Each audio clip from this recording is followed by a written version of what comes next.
Good morning, everyone. I call this hearing to order and a quorum is present. Without objection, the chair is authorized to declare a recess at any time. I want to welcome all members and witnesses to today's hearing. I know that the members have participated in similar virtual hearings this year with the full committee, but just as a reminder of some of the rules and requirements here to make this presentation as engaging as possible. If you're experiencing any connectivity issues, make sure you or your staff contacts our designated technical support so we can work through those. And to ensure that members and participants can have robust engagements, we always ask members participating remotely to continue to remain visible on camera for the duration of their participation in the hearing, unless you have some sort of connectivity issue or some other matter that might prevent you from being on camera. Today, we will be using a virtual timer to keep time. And if you want to keep that timer in your view, select grid or focus view, move your mouse over the second thumbnail from the right, click on the white circle, select lock participant, and from the list of participants, you can choose hearing timer, and this will keep the timer in your view. Now, when you're recognized, you will need to unmute your microphone and just pause for 2 to 3 seconds before you begin speaking. That ensures that all your words are captured on camera. Now, if you wish to have a document inserted into the record, just ask for unanimous consent and have your staff email a document to veteransaffairs.hearings@mail.house.gov. and it will be uploaded to the committee document repository. Any questions about the procedures before we begin? Well, hearing none, we will proceed. I'll now recognize myself for an opening statement. Today's joint hearing by the Oversight and Investigations and Technology Modernization subcommittees will examine the ongoing attempts by the Department of Veterans Affairs to modernize its supply chain. Each year, VA buys billions of dollars of vital life-saving medical supplies needed for our nation's veterans. The department has the nation's largest integrated healthcare system and must have a modern and effective supply chain. However, during committee hearings in recent years, we've continually heard about the weaknesses of VA's purchasing and inventory management systems for medical supplies. The Government Accountability Office and the VA's Office of Inspector General have testified during those past hearings about how the department's antiquated medical supply chain results in increased costs and wasteful spending. Also, the inability of its hospitals to keep track of their inventory can lead to shortages of critical needed supplies, sometimes resulting in canceled surgeries and situations where patients are put at risk. The Government Accountability Office added VA acquisition to its high risk list in 2019, largely due to medical supply chain problems. Now, it's noteworthy that the antiquated purchasing system has led employees at VA hospitals to frequently turn to government charge cards to purchase as much as half of their medical supplies. This practice means that the department can't fully make use of its purchasing power to lower prices. It also results in much reduced visibility and accountability over the nationwide inventory. The pandemic and the resulting worldwide shortage of medical supplies, including basic items such as masks, gloves, and gowns, placed further strain on VA's hospitals and underscored the need for a modern supply chain. The Inspector General issued 3 reports during the first half of this year with examples of VA medical facilities around the country that either ran out of PPE or were running low and had to ration. Now, it's important that we acknowledge that the VA hospital staff and employees who've worked tirelessly over the last year have done a great job in procuring needed medical supplies. These were heroic efforts that avoided large-scale shortages. But moving forward, we can't continue to rely on heroic efforts alone by the staff. Clearly, the VA needs a modern supply chain system. Our veterans and healthcare employees deserve nothing less. Unfortunately, VA is years away from this goal. Let's go through some of the recent history. VA launched a major initiative to create a modern medical supply chain called the Medical Surgical Prime Vendor Program in 2004. However, it faced many problems and shortfalls and was never completed. Then in 2016, VA tried a new modernization attempt called the Medical Surgical Prime Vendor Next Generation Program. Again, things did not go as well as hoped. Next, VA tried to launch the Medical Surgical Prime Vendor version 2.0 program. However, that initiative also saw delays. But there's more. In the latter part of 2020, VA announced it would replace its Medical Surgical Prime Vendor program with a Department of Defense acquisition system. VA quickly set about expanding the DoD system to full-scale implementation across the entire department, starting with a pilot project. An Inspector General report released last week points out that there were major problems with the pilot project to try out the DoD system at the Lovell VA Hospital in North Chicago. As the Office of Inspector General will testify today, DoD's Defense Medical Logistics Standard Support, or DMLS system, did not meet the more than 40% of the high priority business requirements identified by level staff as essential to successful operations. Additionally, in August of this year, the U.S. Court of Federal Claims issued a ruling that VA's attempted transition to the Department of Defense medical acquisition system conflicted with current law regarding VA procurement rules. This halted the initiative. I should point out that despite the court decision this summer, VA is attempting to restart the effort with the hope that it will pass favorably within the courts. So you heard that correctly. VA has made 4 modernization attempts since 2004, and now it will attempt its 5th. This restart of the previous failed attempt will occur before VA has procured a comprehensive strategy for its current plans to modernize the supply chain. And it's not clear how VA's latest attempt will pass the test with the courts. So we need to hear from VA how its current plans for creating a modern medical supply chain will prove successful. As I repeatedly stressed last spring, the department needs a modern and effective acquisition system, and Congress needs to have a full understanding of its plans before further decisions are made. I look forward to the hearing from all of our and participation from all of our witnesses today. And really, we got to do all we can here to give veterans and VA employees a medical supply chain that's reliable, effective, and efficient. And with that, I would like to recognize Ranking Member Mann of the O&I Subcommittee for 5 minutes for any opening comments that he may wish to make. Thank you, Chairman Pappas. And I also want to thank all of our witnesses, both new and returning, for participating today. And Chairman, thank you for hosting this joint hearing here. I'm also glad that we're joined by our colleagues from the Technology Modernization Subcommittee. Good to see you, Chairman Mervan and Ranking Member Rosendale. The Oversight and Investigation Subcommittee started this year with a hearing on VA's medical supply chain. It is fitting that we should return to this subject today. The good news is the investments made last year have dramatically improved the availability of medical supplies throughout the country. The terrible shortage of N95 masks, surgical gloves, and other personal protective equipment no longer exist. Unfortunately, lockdowns and hits to the labor market have caused supply chain blockages to develop in other sectors of the economy. The bad news is the goalposts for all of VA's big ticket supply chain initiatives have moved farther away. Implementation of DMLS, the regional readiness centers, and the medical surgical prime vendor contracts are all further delayed or stalled altogether. And based on the new information we've gathered since the hearing in March, I'm skeptical these programs' business cases still stand scrutiny. As OIG has reported, VA fully implemented the DMLS system in North Chicago in August of 2020 after almost a year's delay, and the results are not encouraging. DMLS failed to satisfy nearly half of the medical center's business requirements, and solutions are in the works for only a handful of these gaps. This should come as no surprise. A study that VA commissioned from MITRE Corporation in 2018 predicted this. It scored DMLS and Logical behind 4 commercial supply chain management systems. It also estimated the cost of DMLS higher than 2 of these commercial systems. In our previous hearing, I urged VA witnesses to consider waiting for Logical to become available rather than pressing forward with DMLS, only to replace it later and drive up the cost. That it was rejected, and we now know that Logical is delayed until 2025. VA's present course appears destined to produce more disappointing results. Until VA can demonstrate the DMLS system suitability, we would be negligent to allow more than a limited deployment. I still believe VA has a compelling need for a modern inventory management system. I encourage our witnesses to re-examine the most compelling options that were apparently ignored and buried in 2018.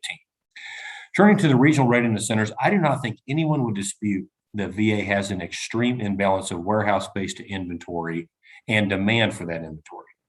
Over the past year, VA seems to have tumbled from temporary warehouses to temporary warehouse, moving into facilities that were available on short notice rather than facilities that necessarily meet the need.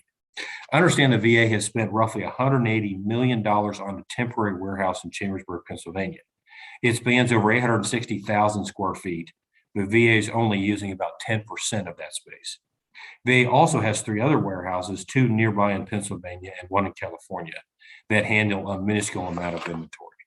What concerns me the most is the very low level of demand from the medical centers for the personal protective equipment stored in the regional readiness centers. I previously had expressed my apprehensions that the regional readiness centers would turn out to be places where inventory sat unused, just like the supply depots VA abolished 30 years ago. That may not be the plan, but it clearly seems to be what's happening now. Ranking Member Boss, Chairman Pappas, and I put forward H.R. 2082, the Supply Chain Resiliency Act, that would allow the VA to partner with DoD to gain access to its War Stopper program. Our goal is to use vendor-managed inventories to reduce some of the risk of physical inventories at VA warehouses. We've been extremely patient with the regional readiness centers and waited nearly 6 months for VA to answer our questions about the War Stopper program. It's disappointing to me that our requests have been repeatedly ignored. I think the time has come to pass a legislation with or without VA's cooperation. Finally, I'd like to mention the medical surgical prime vendor contracts. VA struggles managing the program are well documented by GAO and others. I can't understand why our witnesses sought to use DoD's MSPV contracts and phase out their own. However, the Court of Federal Claims ruling leaves no doubt that unless the VA comes up with a completely different way of achieving its goal, it violates the law. I've never heard of a judge before who was so exasperated by a case that he had to quote a poem to express his frustration. He wrote in his decision, and I quote, "If there can be a literary analogy to this government procurement, it would be Longfellow's The Wreck of the Hesperus, which chronicles the prideful sea captain's avoidable downfall on the rocks of Norman's Woe. I think it's appropriate to extend the analogy. VA leaders need to change course before the whole medical supply chain crashes on the rocks. It is not too late to do this, but time is running out and is of the essence. If they will not, I fear the VA supply chain will become more expensive, but not more resilient. We cannot allow it to fail again when veterans and employees are relying on us." With that, Mr. Chairman, I yield back. Thank you very much, Ranking Member Mann, for your comments. And now we'll turn things over to the chair of the Technology Modernization Subcommittee, Frank Mervan, for 5 minutes for any opening comments that he may wish to make. Thank you, Chairman Pappas and Ranking Member Mann, and of course, Ranking Member Rosendale. I would first want to start off by thanking you for agreeing to conduct this joint hearing with Technology Modernization Subcommittee.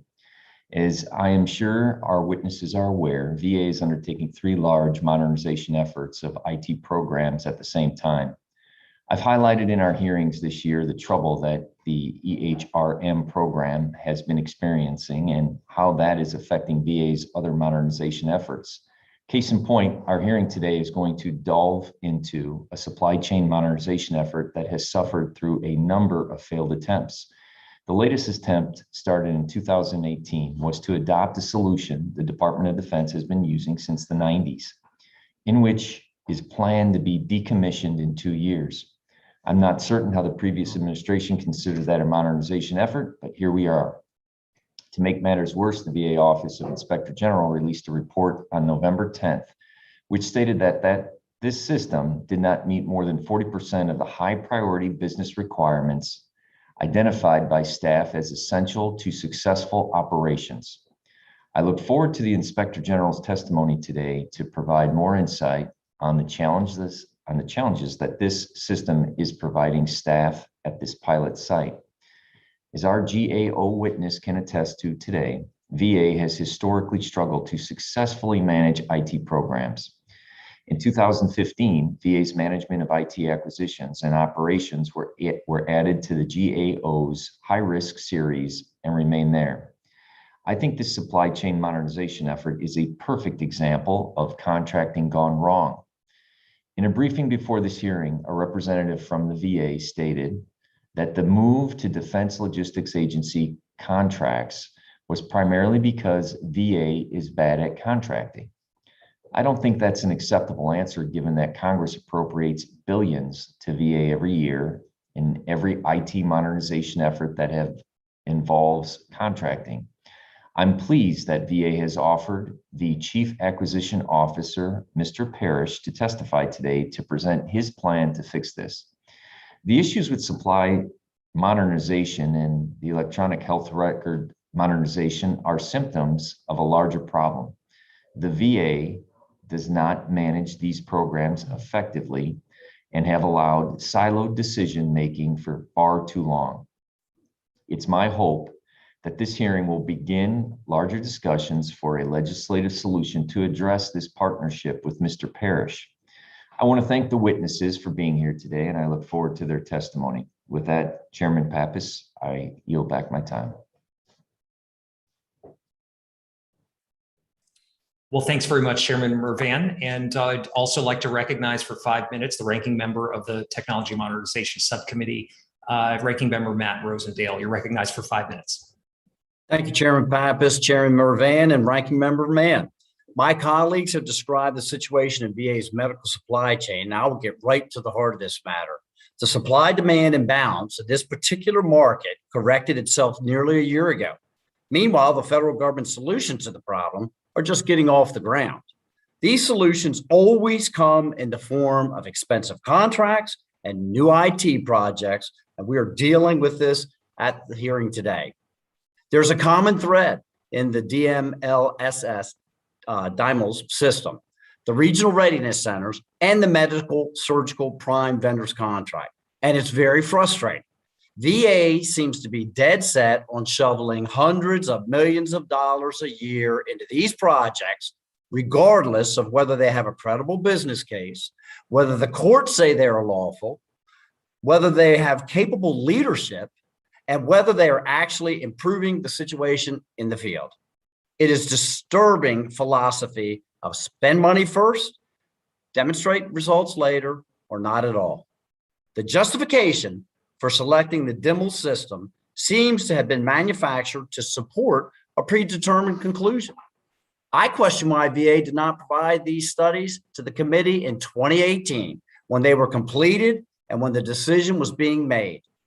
There is no way to read the MITRE Corporation analysis of alternatives as anything but extremely critical of DML's system. VA's own analysis of alternatives seems to have been cooked up to compare DML's to a clearly inferior product so as to guarantee DML selection. It only looked at one other option, not the 4 commercial systems that MITRE examined. The DML's has the hallmarks of a pet project, much like the electronic health record modernization. The feedback from the initial site is bad, but the people leading and managing this system are cheerleading it to deploy it in other facilities. I understand the VA has spent over $270 million on this system already, and the life cycle cost is $2.8 billion. We need to shut it down before it becomes another money pit. Then there are the regional readiness centers, which seem to be a situation where naive shoppers with too much money to spend had a slick salesman talk them into buying a timeshare unit that they will never use. There's a good reason the VA to hold greater inventories of medical supplies. I understand the decision to build in redundancy and increase resilience. However, there's absolutely no reason to be paying for a gigantic 860,000 square foot warehouse. That is 20 acres, people, 20 acres of warehouse, in addition to 3 other warehouses that all sit nearly empty. This is another $180 million wasted that could be providing much needed care to our veterans. If the VA insists on proceeding with this regional readiness center concept, the warehouse footprint has to shrink dramatically. It makes no sense logistically or financially. Finally, I want to turn to the medical surgical prime vendor contracts. This is truly a Byzantine maze of government bureaucracy. An attempt to make the process of buying medical and surgical supplies more efficient and economical has turned into an endless series of false starts, lawsuits, and broken promises. It has driven up costs and made the logistics staff's job more difficult. At this point, I don't claim to know what the path is out of this mess or what it looks like. I do know that any private company that made such cavalier decisions, breaching multi-billion-dollar contracts, would soon find themselves out of business. I also know that business executives who disregard the advice of their attorneys and brazenly roll the dice in court would soon find themselves booted out by the board of directors. And we on this committee are acting as that board. I have serious questions on if we should continue to allow the same people who made these mistakes in the past to be in a position to continue to make more at the taxpayer's expense. And yes, Mrs. Kramer, I am referring to you. I'm deeply concerned by the VA's pattern of risky gamuts and the MSPV program. This is not even the first time a court has ordered a halt to what the VA executives were attempting to do. VA's planning and decision-making process is clearly broken with respect to these contracts. If we're going to expect to get better results in the future, we have to begin by fixing that right now. Gambling with taxpayers' money and the medical supplies that our veterans rely upon is unacceptable, and we must find a way to break this bureaucratic mess without delay. Thank you, Mr. Chair. I will yield back. Thank you very much, Ranking Member Rosendale, for your comments. And we now have full committee chair Mark Takano participating in today's hearing. And so I'd like to recognize him for 5 minutes for any opening comments. Chairman Takano, you're recognized. Thank you, Chairman Pappas. And normally with a joint committee with so many chairs and ranking members, I would waive my comments, but this is such an important topic that I do want to weigh in. I think our hearing today is an important opportunity to highlight that as we move forward, we don't forget the lessons that we've learned that have come from dealing with a global pandemic. At the start of the pandemic, the flaws in VA's ability to track and obtain medical supplies highlighted the need to modernize VA's supply chain. The previous administration's failure to successfully coordinate acquisition of PPE and medical supplies is a mistake that we should never repeat again. We owe it to veterans and staff at VA to get them the supplies they need when they need them. So I'm pleased that Mr. Parrish is here today to testify today to present his plan to fix the supply chain modernization effort. Now, the Inspector General's report last week highlighted that the Valor Program Manager during the deployment of DIMLs at the Level Federal Health Care Center in North Chicago, Illinois, did not follow VA's acquisition framework policies. So my question to you, Mr. Parrish, is where are the checks and balances in the acquisition system at VA? I have to assume this is exactly why we are continuing to have these discussions on failed modernization programs. Now, another concern of mine is that there seems to be a general attitude that VA should abdicate their contracting responsibilities and let the Department of Defense do their work for them. Now, I'm all for strategic sourcing and making the best use of contracts across the federal government, but I do not agree that the DoD is the answer to all of VA's contracting problems.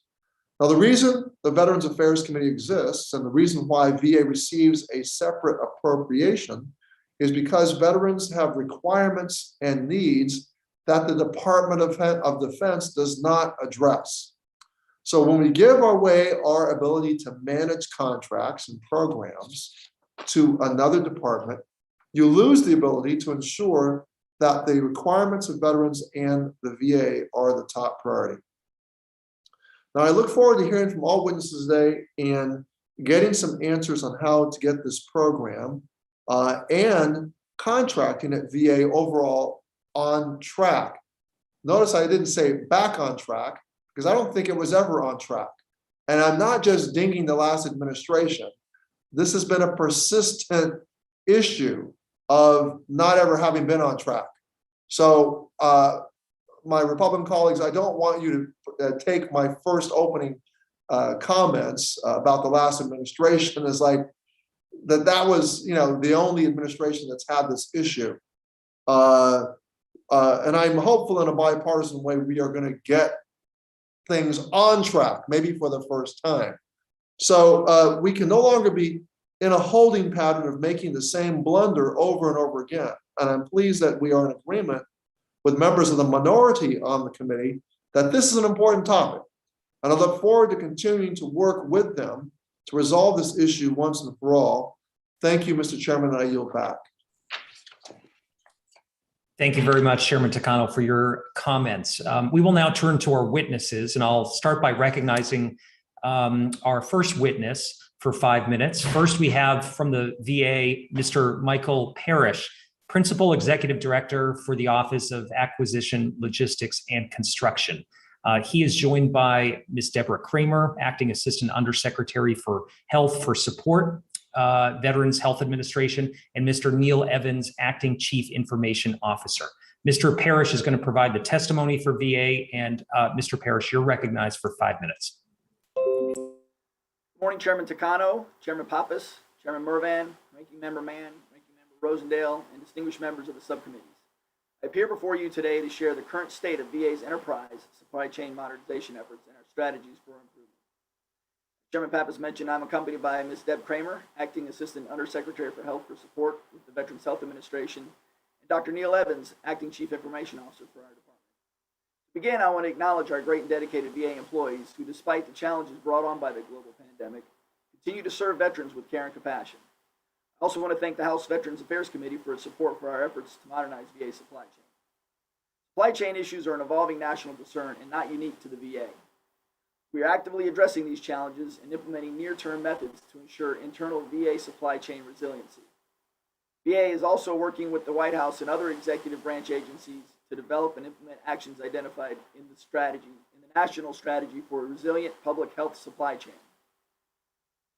In September, we began an enterprise-wide strategic analysis of its Mr. Parrish, could you suspend for just a minute? I apologize. I think we're having some audio issues. Your volume is just a little bit lower than some of the other folks that we've heard from today. So I don't know if there's a way you can get closer to the mic or project a little bit more. How's this? That sounds a little bit better for me. So why don't you continue and I'll let you know if we have any other issues. Thank you so much. Thank you, sir. So I'll just start. In September, we began an enterprise-wide supply chain analysis of our operations. I'm leading this effort in collaboration with the VA administrations and staff offices. The overarching enterprise objectives are threefold. One, to develop a comprehensive supply chain strategy with an integrated focus. Two, to develop an integrated program strategy, as well as a supply chain master schedule. And three, to establish appropriate metrics and measures of effectiveness to allow evidence-based management of VA supply chain. We've established the vision of what I call the Supply Chain 2050, and I've challenged the team to use what I say is EII requirements of easy-to-use, integrated, and intelligent systems, which are going to be applied to all future VA programs. Easy to use means the solution should be ready to implement out of the box without significant user training. Integrated means the solution is easily linked to and compatible with all other organizations or programs in the VA.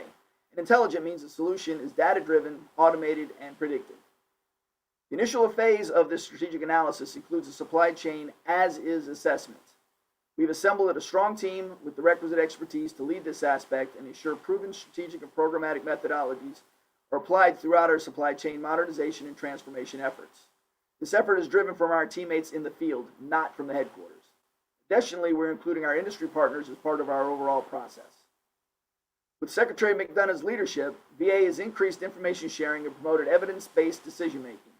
The department's chartered the Evidence-Based Policy Council, or EVPC, and the Investment Review Council, known as IRC, as well as an IT investment board co-chaired by me, the Chief Acquisition Officer, Dr. Neil Evans, the Chief Information Officer, and Mr. John Rachowski, our Chief Financial Officer, to ensure that the leaders of VA are provided with the information required to make sound recommendations on the way forward.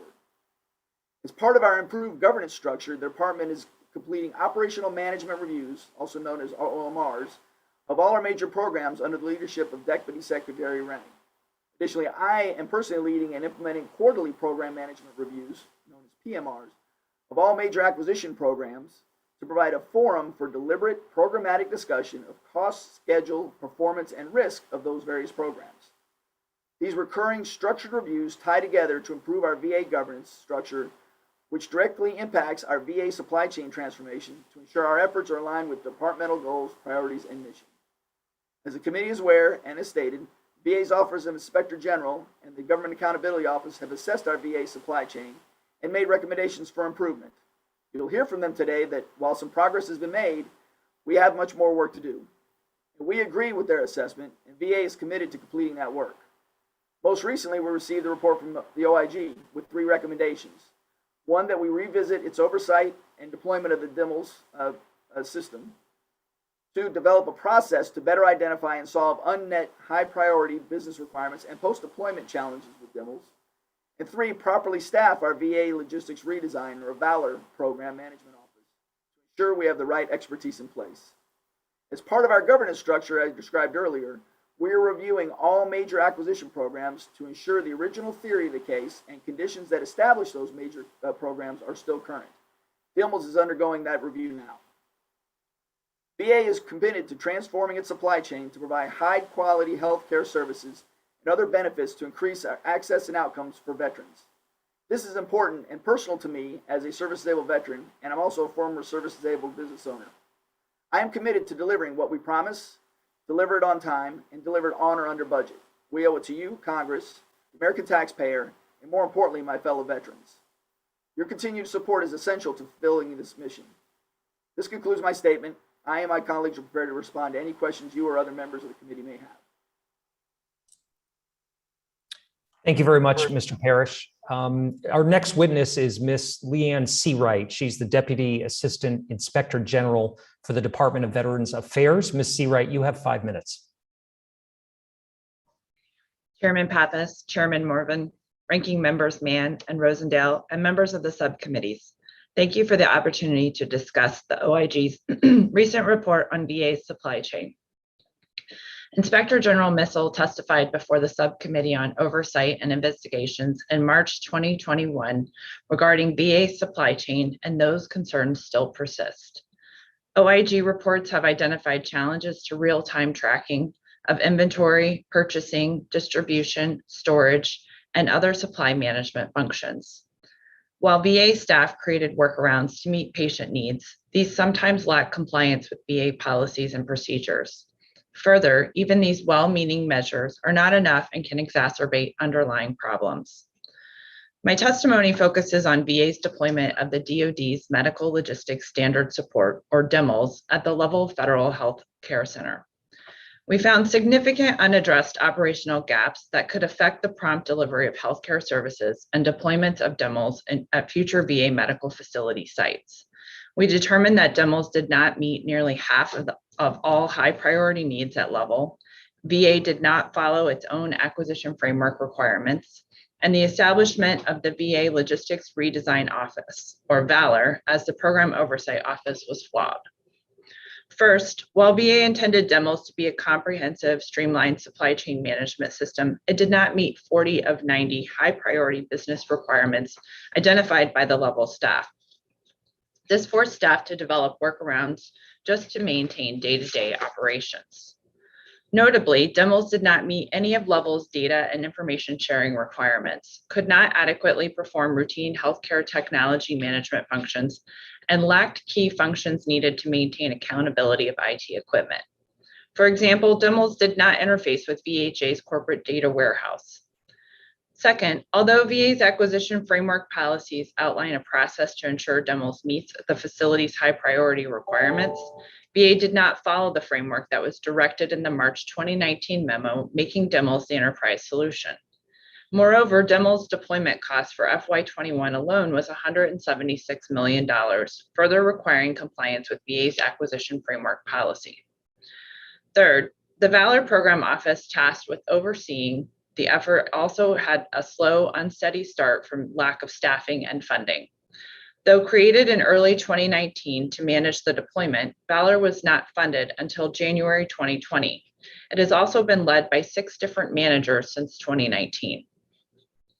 From the outset, VALOR did not involve key national program offices and local staff in the assessment and development of functional requirements to help identify needed capabilities and prevent operational problems in areas such as data sharing and healthcare technology management. VALOR primarily focused on getting DEMLS procurement and logistics functions ready for deployment. The current executive director confirmed VALOR lacked the appropriate subject matter expertise to work with facility staff to determine and confirm operational requirement needs. The OIG made 3 recommendations to improve DEMLS system implementation across VHA. VA concurred with all reports, findings, and recommendations and submitted action plans for each. The OIG will monitor and assess the satisfactory completion of the proposed corrective actions and follow up. In conclusion, the work related to DEMLS discussed in this statement reveals there are still considerable challenges for VA to modernize its systems. The stakes are high for implementing a new supply chain system. Inefficient workarounds, including the continued use of VHA legacy systems, do not meet VA's intent to modernize.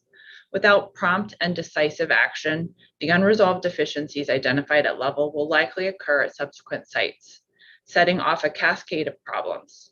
Chairman Pappas, Morvan, this concludes my statement. I would be happy to answer any questions you may have. Well, thank you very much, Ms. Seawright. We will now turn to our final witness, which is Ms. Shelby Oakley, a Director of Contracting and National Security Acquisitions for the Government Accountability Office. Ms. Oakley, I'll recognize you for 5 minutes. Hi, Chairs Takano, Mervan, and Pappas, Ranking Members Mann and Rosendale, and members of the committee. Thank you for having me here today. VA struggles with supply chain management are well known to this committee and frankly to VA itself. Yet the department faces a number of fundamental challenges as it seeks to improve. As you know, we added VA acquisition management to GAO's high risk list in 2019, and I have testified before you several times in recent years about VA's various acquisition management struggles. For example, in 2017, I testified that VA's initial implementation of MSPV Next Generation was flawed. It lacked an overarching strategy, stable leadership, and workforce buy-in, resulting in a program that did not meet medical centers' needs. Since then, VA has struggled to chart a clear strategic direction for its medical supplies program. Last year, we recommended that VA take steps to assess the outcomes of its DLA MSPV pilot to develop a solid business case for making the decision as to whether to adopt the system VA-wide. However, VA didn't do this and instead decided to expand DLA's MSPV program across VA. The recent court ruling that halted this move exemplifies the consequence of VA's habit of putting action ahead of strategy. The pandemic also led VA to jump into action to address other supply chain issues. Several times over the last year, VA officials testified about their intent to accelerate demos by 2 years, citing VA's urgent need for a modern supply chain management system. Congress provided VA $100 million to accelerate demos, but VA has not spent this money and no longer expects to accelerate implementation. Based upon VA's multiple disparate efforts to modernize its supply chain, we recommended that VA develop a comprehensive supply chain management strategy. Mr. Parrish noted that his office is leading the effort to develop that strategy at the direction of the Deputy Secretary. VA leadership's action on this recommendation and in other areas shows commitment to improving the agency's supply chain management. However, VA faces a number of fundamental and cultural challenges that need to be addressed before it can make real progress in improving. For example, in an ongoing review, our preliminary observations indicate that many of VA's major programs are not following its current enterprise-wide acquisition framework. A good acquisition framework, among other things, provides leaders with the necessary information to make key decisions and ensure programs are underpinned by a sound business case. It also provides them with ways to monitor and ensure accountability for program outcomes, something that has been sorely lacking in VA. Senior VA acquisition officials recognize the need for more controls and accountability in decision-making and are working on a new acquisition framework that they plan to implement in 2022. While VA identified lessons learned about why the existing framework has not been broadly adopted, it remains to be seen how VA officials will contend with cultural issues, such as a lack of trust and poor communication that they report led to lackluster adoption. In conclusion, VA faces many challenges that require organizational transformation from both a cultural and business process perspective. More money will not solve VA's woes. Unless VA breaks its habit of putting action ahead of strategy, VA, Congress, and veterans will not see the outcomes they want and expect from billions of dollars in investments. The high-risk action plan VA developed is a good first step, but it remains incomplete and needs to evolve as the full breadth of root causes continue to surface. Further, VA's leadership and workforce must commit to and follow through on steps to institute lasting change.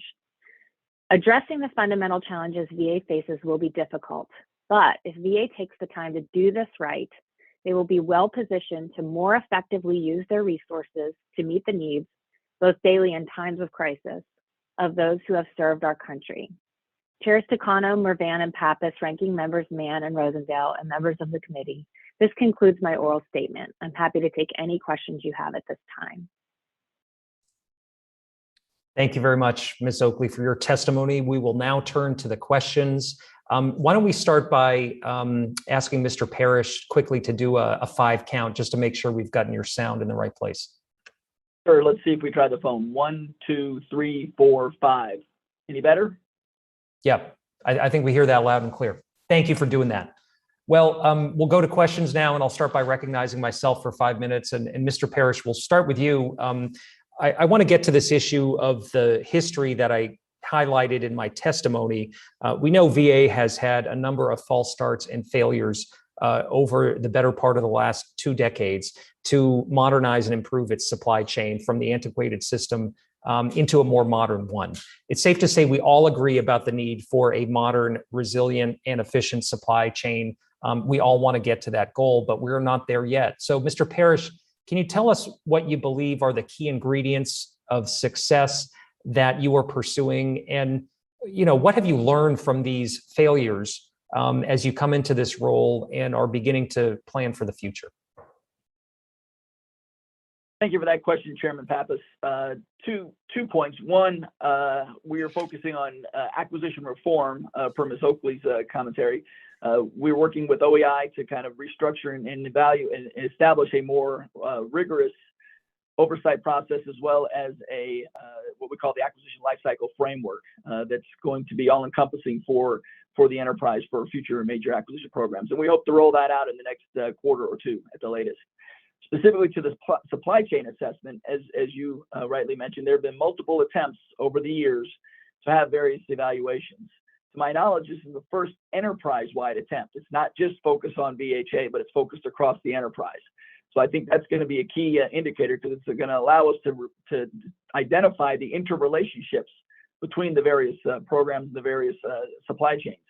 2 is we are making it driven by the field. So getting that cultural buy-in that Ms. Oakley also mentioned is it's field driven, and it's focused on establishing that as-is process initially. So we're taking all the lessons learned, as you mentioned, from the previous evaluations and assessments. So we're not starting from scratch. We're starting from where they left off, and we're going to build upon that as we go forward. But the next step after we do that is focusing on the requirements analysis, and then establishing a gap analysis between what we've got today and where we want to be, as I said, supply chain 2050 and 2050. And then we'll determine the technology solution. Technology should be the last decision in any process of a new product introduction that we're trying to establish. So we've been asking for a comprehensive strategy, a roadmap for the department to pursue to get to this modern, efficient, resilient supply chain. Can you tell us a little bit more about when we expect to see that? Ms. Oakley alluded to the fact that this is something that you want to be compiling and providing, but we need to know that there are benchmarks. We need to know all about the components of this. We need to see timeframes. And so I'm going to ask again in this hearing, as I have in the last 2, are we going to see a comprehensive roadmap to know how we're going to get to where we need to be?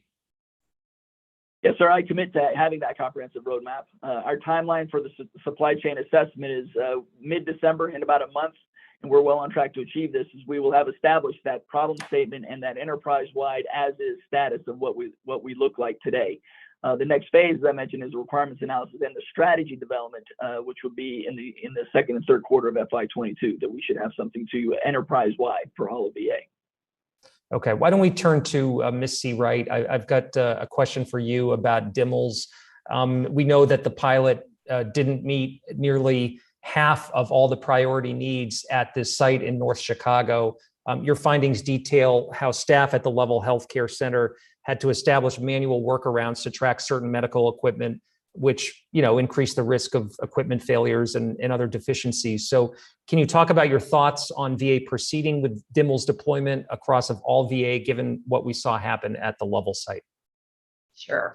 So it's my understanding that the Valor office is trying to address those unmet requirements through updates of DEMLs.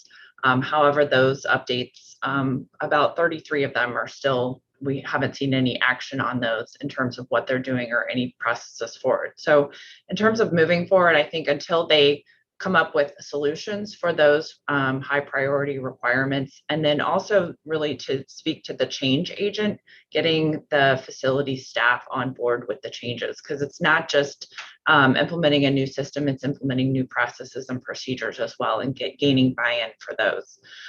So it's difficult to say whether those processes will really come through and satisfy the requirements moving forward, and whether DEMLs will be successful at future facilities. Okay, doesn't inspire a lot of confidence. Maybe in the last few seconds, I don't know if VA could respond to Ms. Seawright's comments. Yes, sir. I'll acknowledge her concerns. I would state that part of this entire assessment includes facilities and includes all of our comprehensive components. Okay, we'll get into that a little bit deeper, but my time's up, and I'd like to turn things over to Ranking Member Mann for 5 minutes. Thank you, Chairman Pappas. Mr. Parrish, it struck me, going through your testimony, that it's all about management frameworks, not the 3 programs I discussed in my opening remarks. VA's management process clearly need to be improved. I think we all agree with that, but I think, we have more immediate problems facing with DEMLs, regional readiness centers, and MSPB. I'd like to turn some attention to those. So really a question for Mr. Parrish and Ms. Kramer. Your responsibilities appear to be overlapping. Who's directly responsible and in charge of DEMLs?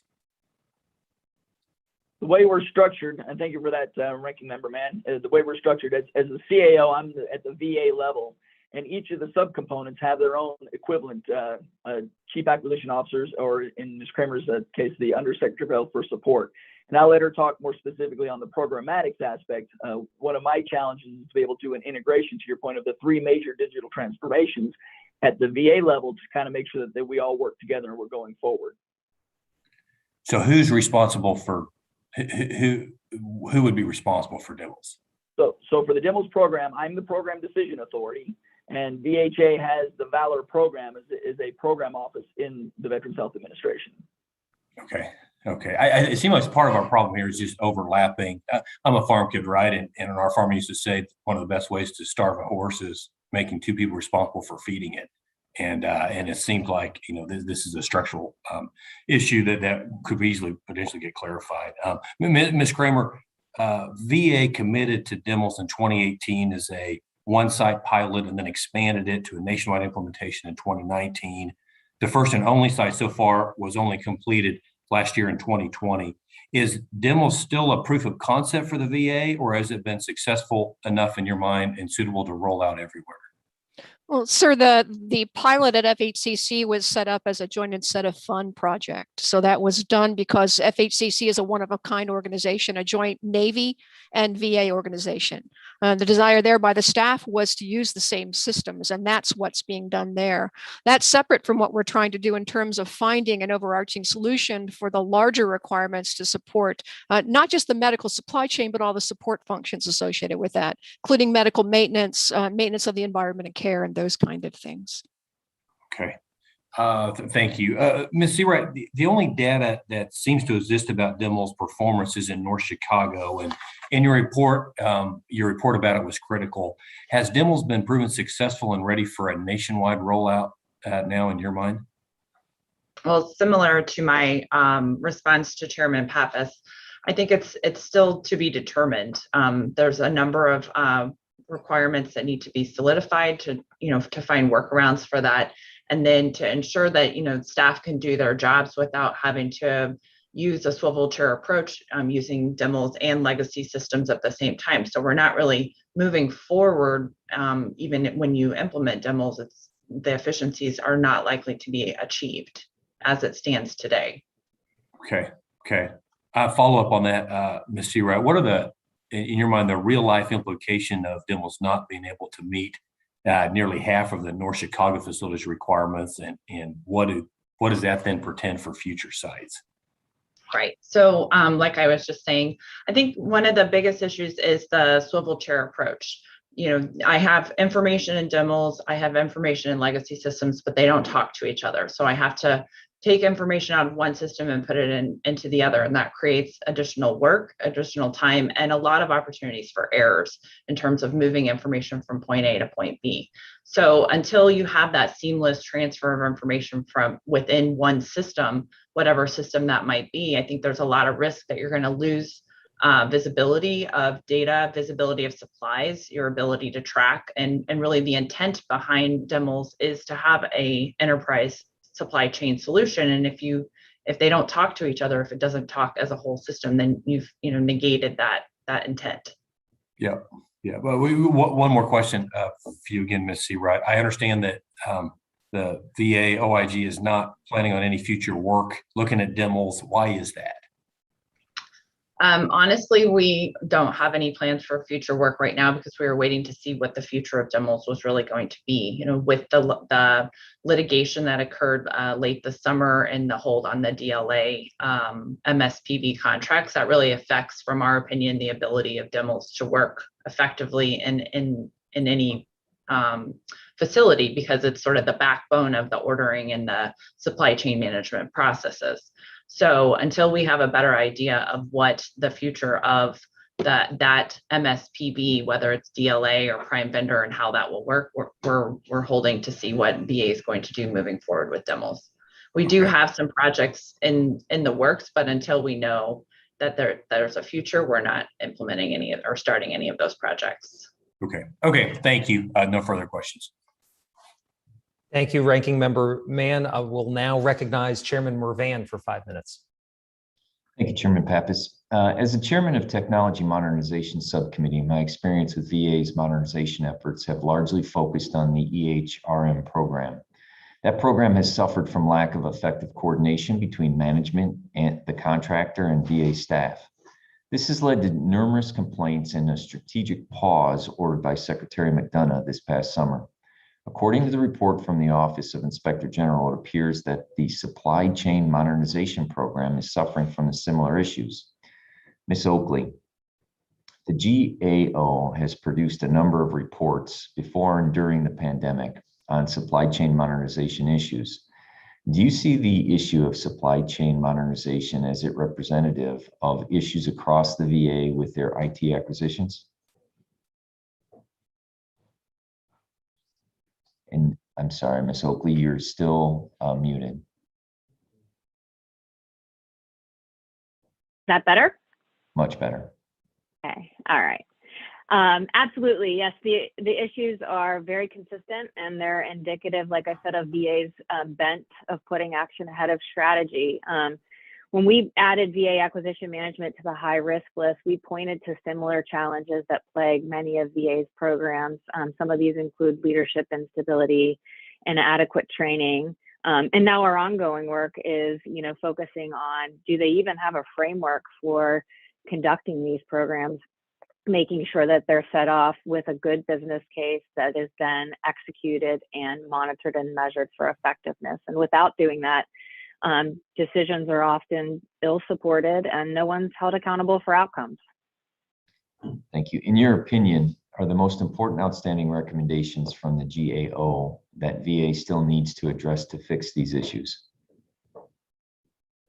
Yeah, so we made the recommendation about VA needing to do a comprehensive supply chain management strategy, and are really encouraged that Mr. Parrish and his folks are undertaking that. And then we also have another recommendation focused on a medical surgical program strategy. Those are outlined in our priority recommendation letters to VA that we issue every year. But I want to make sure I'm very clear. It's not going to be sufficient for VA to just address our recommendations. It needs to continue its work to understand fully what the root causes are of its challenges, and then put in place that credible plan to address. And again, like I said, lack of a framework. We're also finding in ongoing work that VA really lacks information about who is even in its acquisition workforce to be able to make sure that they're trained and capable to be able to execute these big programs. So stay tuned for some likely recommendations in those two areas going forward.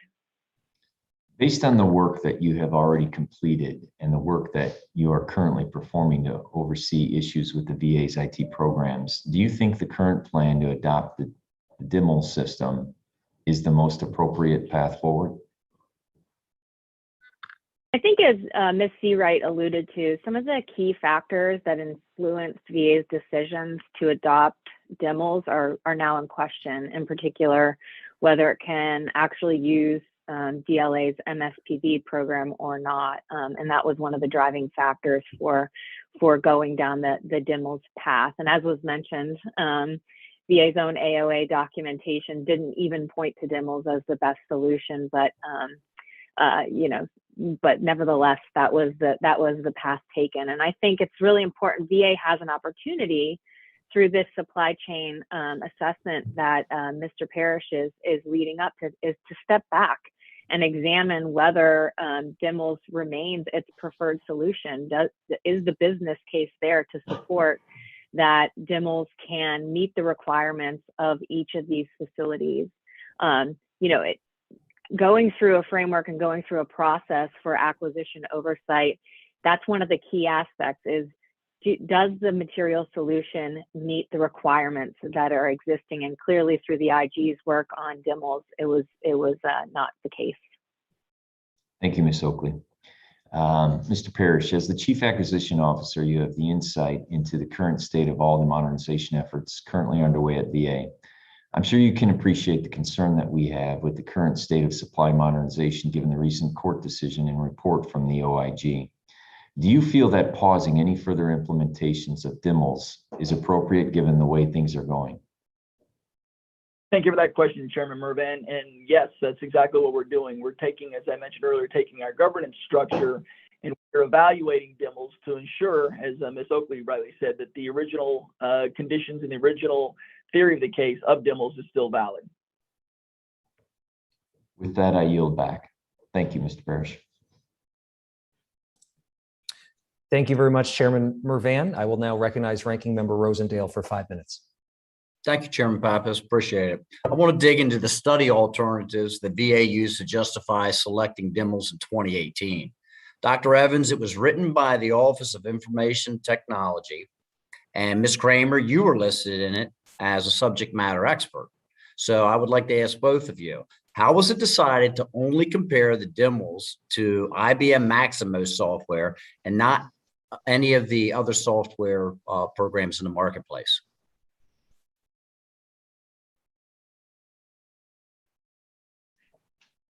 Well, Ranking Member Rosendale, good morning. I was interviewed as an expert. I can't answer to why MITRE chose to do what they did. I was not involved in the design of that study, but interviewed as a subject matter expert. Okay. Ms. Kramer, Dr. Evans, if the VA's criteria was one system that performs a whole range of functions, but Maximo only performs one function, what was the point of basing the study on it? How is it anything but a flawed comparison?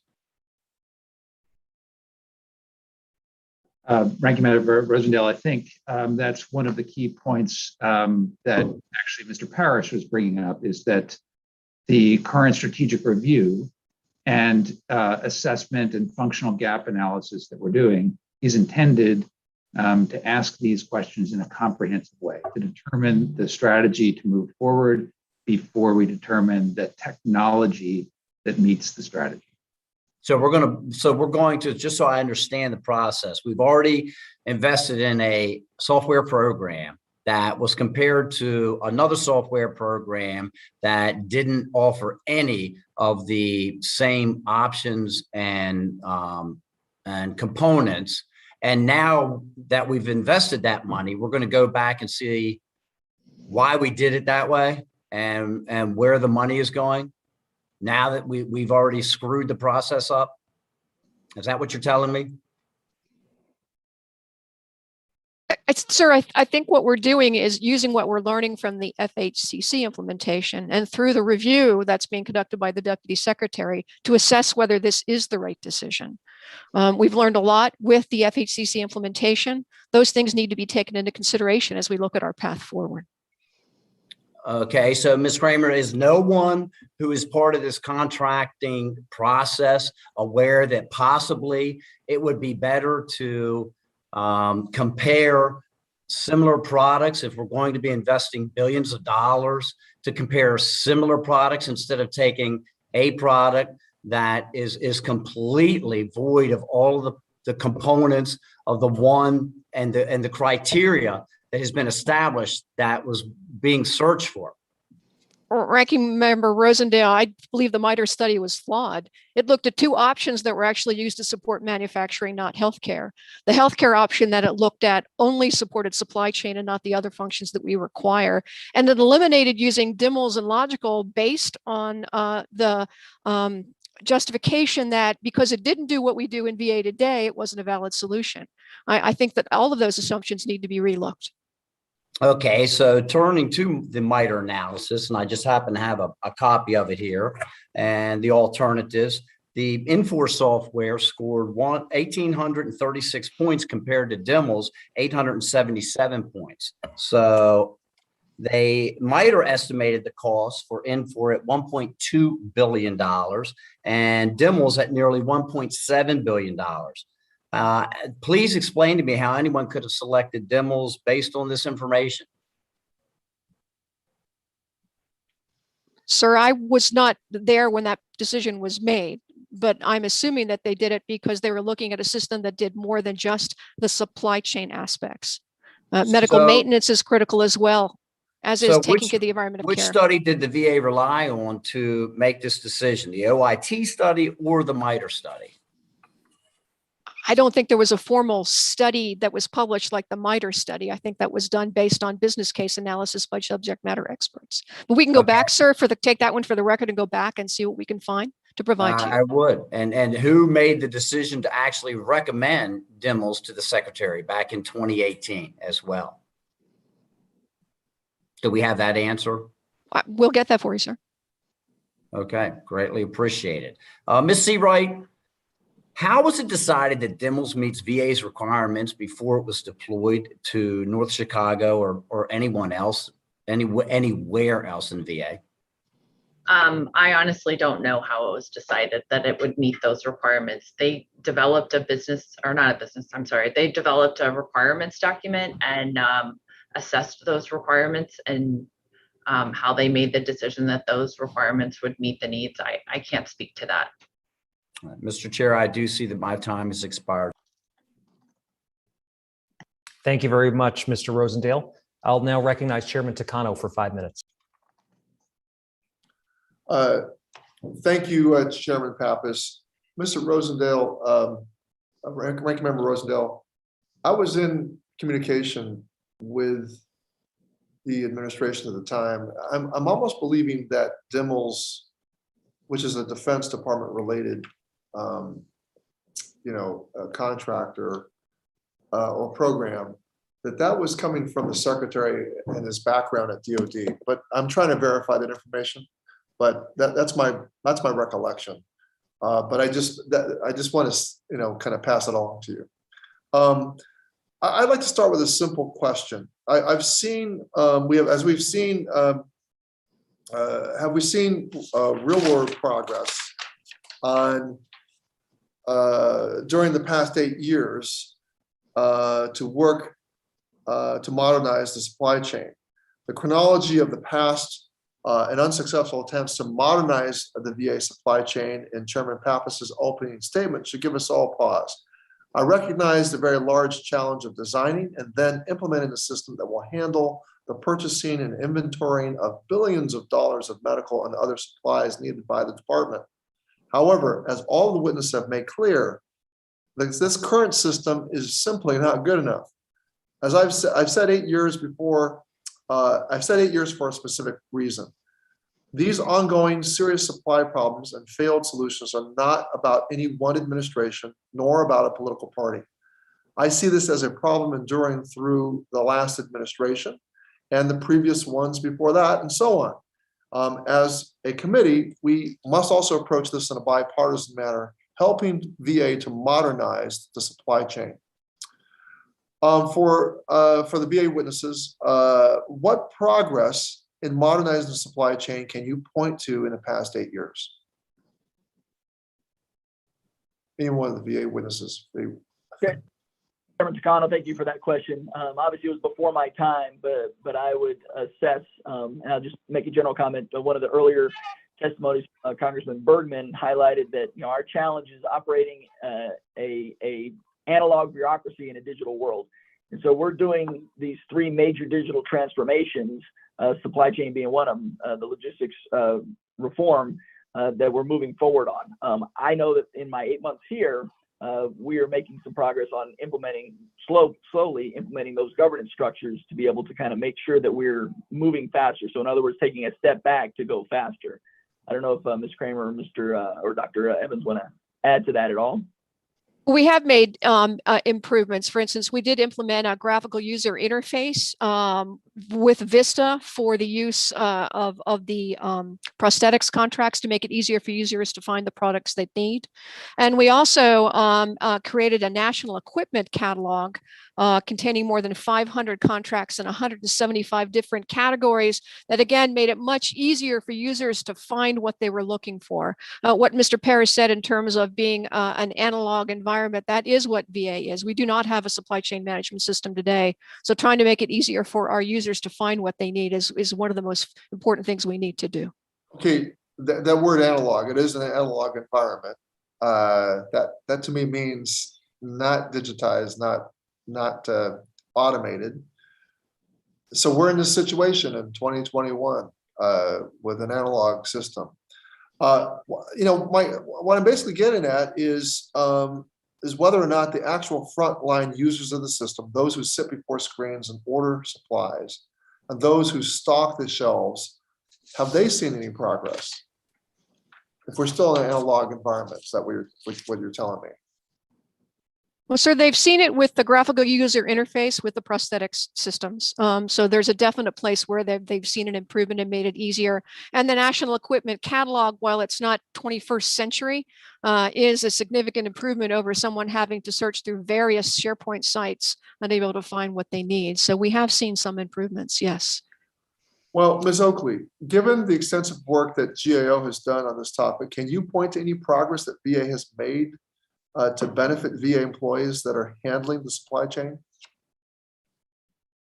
If I said it's not quite as bad as it was when we first started doing that work, that might indicate a little bit of progress. But I think, frankly, the constant churn and change and being whipped left to right by the VA logistics and contracting staff has just made it too hard on them, made their jobs too hard. And I think that that's the key that you're looking for is, can these folks do their jobs in the most efficient and effective way? And have we seen progress that has enabled that? And I would say not to date. So no is the answer. And when you say it's not quite as bad, that tells me it's still bad, right? Okay. That's what I would say. Yeah. Okay. All right. I yield back. Thank you very much, Chairman Takano. I see General Bergman's on the Zoom, so I'd like to recognize him for 5 minutes of questions. Well, thank you, Mr. Chairman, and thanks to everyone, colleagues, and also those who've given testimony before us. The limiting factor in most of our performances on a daily basis, and I talk to you as people, is we still are analog. And that's okay. When they transition us to digital, I think I'm probably going to seek other things to do. So having said that, Ms. Kramer, your cost estimate to implement DIMLs is between 1.6 billion and 1.9 billion, depending on how long it takes to implement. The life cycle cost estimate through 2033 is 2.8 billion. The Department of Defense owns this system. Why is it so expensive for the VA to adopt it? We talking R&D costs here for something that is already working. How's the math add up? And the math is still all analog. Yes, sir, that the math is analog. those costs also include the cost to make the changes required. There are things that we do differently here in VA and that DIMLS needs to accommodate. So for instance, one of the shortcomings at FHCC was the inability for users to be able to see their data inside VA's corporate data warehouse. We implemented that change request. That will be completed in December. And then the FHCC folks will actually be able to go to the CDW, the corporate data warehouse, and see the data in the environment they're used to seeing. So there are many things there that need to do it. I would say, though, that the existing life cycle cost estimate is inaccurate. It actually assumed that we would have fielded to a number of different locations over the last 20 months, and COVID has prevented that. And we are going to be, depending upon the outcome of the assessment that the Deputy Secretary is conducting, will initiate a new life cycle cost estimate to validate those costs. Okay, well, I would suggest that that's helpful because, our role as legislators is to provide funds. Your job is to implement those funds and then provide feedback to us. So to see if we need more funds or if we can, if you will, repurpose, redistribute, reuse excess funds. The government is inherently not good at that. I mean, not good or bad, just, well, it is bad actually, but it is, it is what it is. So it would be helpful, I think, for us as the committee to get an update from you on that, if you will, modified or new estimate, of the life cycle cost so that we as the whole staff can figure out how to deal with it. And give it, sometimes the story is going to be the good news or bad news. It is what it is, but we have to deal with it. Ms. Seawright, if the VA is unable to use the Department of Defense medical surgical prime vendor contracts, is DIMLS system still necessary? I can't speak to whether DIMLS itself is still necessary, but VA is in desperate need of a supply chain management system. So whatever that solution may be is what VA needs to support that. Okay, Ms. Oakley, same question to you. Yeah, I mean, the bottom line is DIMLS is optimized to work with DLA's MSPV system. And that's part of the reason why they moved forward with it. And in my discussion earlier, looking at VA needs to take a wider look to see if that is in question, if use of DLA MSPV is in question, does the business case that was kind of faulty to begin with even still make any sense for continuing to pursue DIMLS, or should they look to those other options? And frankly, in conducting an analysis of alternatives, that's what it's called, right? When you go and you look at all your alternatives that are available to be able to meet your requirements, assessing systems that are credible and can meet those needs and across a range of systems is one of the best practices. And I think VA needs to keep that best practice in as they're reevaluating and reassessing the system that they're going to put in place to meet that modern supply chain management system requirement. Thank you. And I see I only have a few seconds left. I'll just say, number one, thanks to all of you who work every day to take technology and appropriately use it so our business processes reflect our needs and the needs of the veterans in the VA. So with that, I yield back. Thank you. Well, thank you very much, General Bergman. And I don't see other members who haven't asked questions. So we'll move into a second round. I assume others may have some additional questions. I've got a few. I want to pick up on that issue that General Bergman was just raising about a wider look at other systems. And so, Mr. Parrish, maybe I could ask you this question. You've been asked many times about DIMLS and about its fate and what the department is pursuing, but I think we need a little bit additional clarity here, just about whether you're completely committed to pursuing DIMLS, despite the fact that the assessment and comprehensive strategy aren't complete yet. Is that an accurate characterization that you're committed to DIMLS and you're moving forward with it? Chairman Pappas, thank you for that question. And I will go back to stating that we are conducting this review, doing this governance with the governance structure that we put in place, and we will have a due out to you once we have that finished. So is DIMLS just on hold or on the back burner, or are you moving forward with it? Even though, all this other information the picture isn't complete on it. I would say we are assessing the future of where we're going to go with that program. Okay, so it's up in the air. You're not committed to it.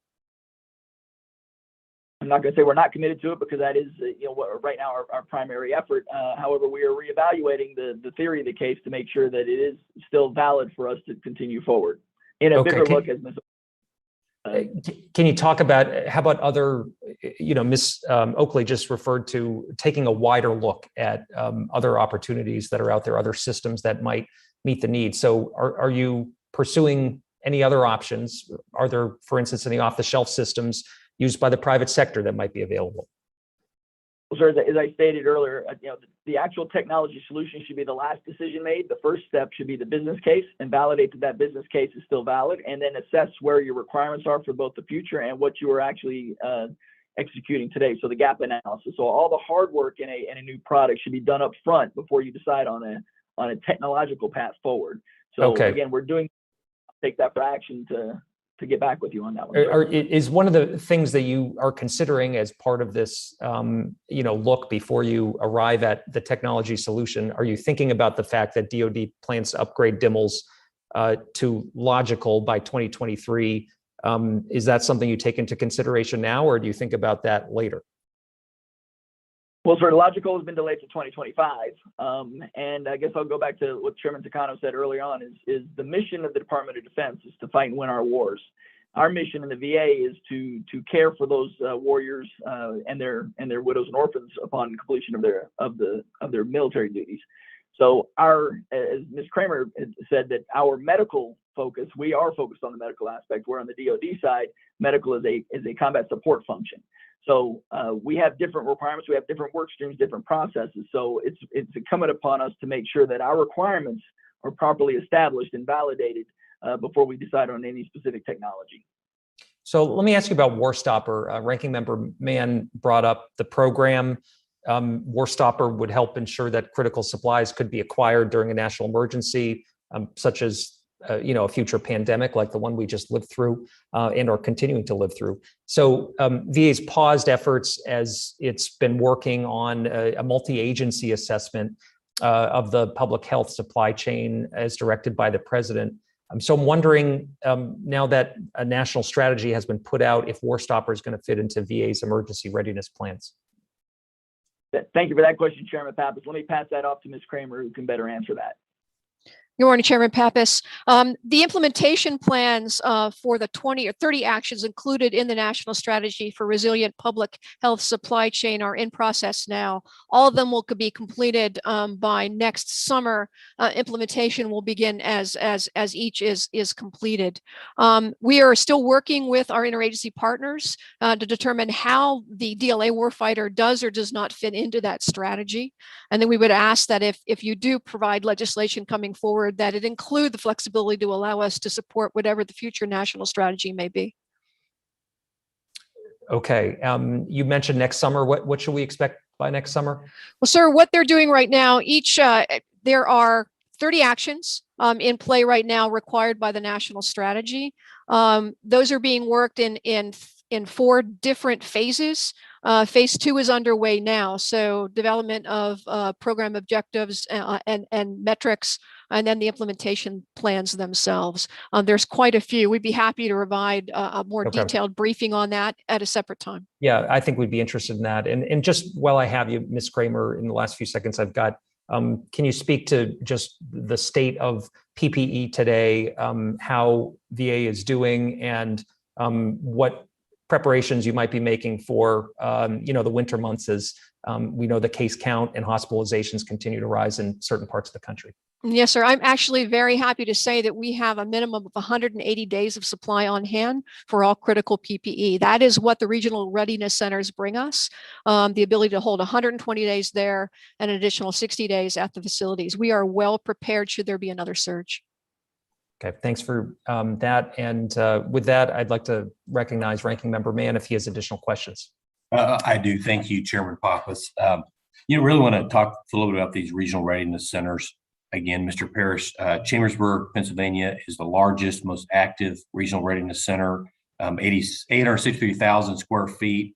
Our understanding is it stores about 25,000 pallets of supplies right now, which only fills about 10% of that warehouse. Couldn't the VA be achieving its goals with much less space? Well, thank you for that question, Congressman Mann. And as you know, your staffers had come and we did a site visit, I believe it was last week, with our VHA team. And I'll pass that answer back off to Ms. Kramer as well. Yes, good morning, Ranking Member Mann. We originally designed that warehouse to support a much larger demand based on where we saw the pandemic going. So originally we were looking at 65,000 K. It's dynamic, and we are looking, that site is going to close, and we're going to be transitioning that material into Defense Distribution Depot, Susquehanna, Pennsylvania, and Tracy, California. Okay, I mean, I understand we spent $180 million to occupy that warehouse through 2023. If 90% of the floor space is not occupied, that means, you know, we'll spend $162 million unnecessarily. Couldn't that $162 million have been spent much better elsewhere on patient care, medical supplies? I mean, this just seemed like an enormous amount of money that we spent for space that we're not even using. Well, sir, again, I would have to say that that contract or IAA took a while to get in place, and it was based on the demands at the time. We are adjusting that now to close that facility so that we do avoid spending money there that does not need to be spent. Okay, my understanding that Mr. Parrish or Ms. Kramer, whichever, almost 20 of those 25,000 pallets that are in Chambersburg, almost all of it is for personal protective equipment. VA has been moving that inventory from warehouse to warehouse, and the medical centers are placing very few orders for it today.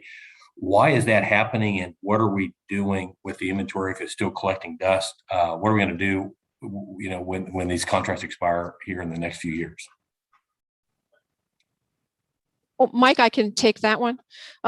We actually are taking, we do have orders. When the primary source of supply for PPE should continue to be our medical surgical prime vendors. If you don't use those fully, they lower down what you can get. You go on allocation and can't get your material. So that's still the primary source. When they cannot meet a requirement, that's what the regional readiness centers do. They allow us to build resiliency into our internal supply chain. As you know, supply, distribution, manufacturing globally it's still disruptive. It is still not dependable. And so we do need to keep this material. We are, though, filling orders on a regular basis every month to meet the demand. We've also moved in and are accommodating other shortages. As you probably are aware, there's a global shortage of blood tubes today. And so we're actually also storing blood tubes at the regional readiness centers and then providing that to the facilities when their prime vendors can't meet the demand for the patients they're seeing. Okay. Back on similar to what Chairman Pepis was talking about with the War Stopper program, you know, in my mind, personal protective equipment, you know, gloves, N95 masks, gallons, these are exactly the types of items the War Stopper program handles best. Do you agree that participating in the War Stopper program alongside the regional readiness centers would decrease the risk of shortages and spoilage? Actually, sir, we want a strategy that would allow us to use things like vendor managed inventory, whether that's through the Warfighter program, through the interagency effort that we're working at with the National Strategy for Resilient Public Health Chain, or something that we do on our own with one of the manufacturers. Yes, anything that's got an expiration date needs to be something that is turning over at a relatively rapid rate, but we still need the ability to reach out and surge as is required to support this pandemic or any future public health emergency. Okay, you know, we've had, you know, multiple witnesses, including the secretary, have testified that VA would benefit from participating in War Stopper, and the department is supportive of our legislation that we've offered up with some changes. Yet when I've requested information, most importantly, the list of items VA wants to access in the program, there's been no response or frankly any cooperation at all. Do you commit to provide the list immediately and cooperate with the committee as we really look at War Stopper as a legitimate option to help the VA and to help our veterans? Ranking Member Mann, you have my promise on that. We'll do that immediately following the meeting. Okay, thank you. Appreciate it. I have no further questions. Chairman Pappas. Thank you very much. Chairman Mervan, you're recognized for 5 minutes. Chairman Pappas, Mr. Parrish, we've been made aware of the DIML's is not only the supply chain tool currently deployed at VA. Will your strategy identify all of the tools that VA is currently using for supply chain management? Thank you, Chairman Mervan, for that question. Absolutely, yes. Part of our as-is assessment is to identify what we are using today, and it includes comprehensively, back to Ms. Oakley's point about our acquisition workforces, all our logistical people and where they're located. So we hope to have that initial portion of the assessment done here in about a month. We've got site visits ongoing, we've got interviews ongoing comprehensively across the enterprise for all components of the supply chain, through all the administrations, through NCA, VBA, as well as VHA, and also our facilities offices. But specifically, do you know what other systems you guys are using?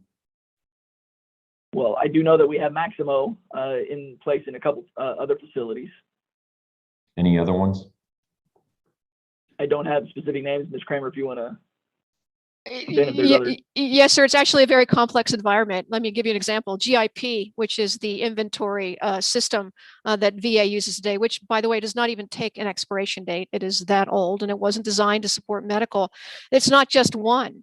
Every hospital has their own instance of that. So 170 islands of excellence with data that doesn't agree. INTER and IFR are systems that we have to communicate with. We use Maximo and AIMS MERS. We've actually laid all of those systems out as a part of our DIMLS implementation, because we need to understand where the data is coming from to support a DIMLS implementation. We can provide that to the committee, sir. Yes, please, if you would. After your strategy document is completed, can we expect to see full and open competition for a comprehensive supply chain solution at VA? Chairman Mervan, once we decide on the path forward, and if we choose to go through a source selection, I will commit to that. Yes, sir. As you're sure you can appreciate, given the issues that VA has had with these programs, I'm personally interested in seeing VA start and openly compete these IT programs and follow the acquisitions framework policy. I look forward to working with you this Congress to help reinforce VA's acquisition process and to start making progress instead of restating these programs every few years. I also want to ask Mr. Parrish, given the number of attempts the VA has made to modernize the supply chain management system, and as identified by Chairman Pappas in his opening, I don't think I'm alone in worrying that any new efforts has the potential to be another failed attempt. That being said, if the VA identifies that the move to DLA and DIMLS is not the best path forward, they should pause the current effort and find a new solution. In your testimony, Mr. Parrish, you highlighted that there are a number of efforts underway to ensure evidence-based decision-making with programs and acquisitions. I think that's a step in the right direction, and I fully support VA taking a look at all of their IT programs to ensure that we aren't spending money on programs that don't meet the needs of VA staff. For the supply chain program in particular, what do you see as the biggest factors that need to be reviewed before moving ahead with a solution? Chairman Mervan, let me take that for record and respond back to you once we've completed our initial assessment. Will you be taking into account previous evaluations of potential solutions like the analysis of the alternative produced by MITRE? Yes, that was one of the components that we are all reviewing. We're reviewing all the previous assessments, as I had mentioned, and we're not starting from scratch. So we're taking all those items and taking them into consideration. We've created a master database that the team, again, it's the field-driven team, not headquarters, along with our industry partners are using for reference and leverage. So we've, in the spirit of transparency and jointness across the entire enterprise, all of our organizations see everything that we have done previously and where we're going forward. So we communicate and collaborate very well. Okay, with that, I yield back. Thank you, Chairman Mervan. I don't know if Ranking Member Rosendale is still on, but if he'd like to ask additional questions, I can recognize him.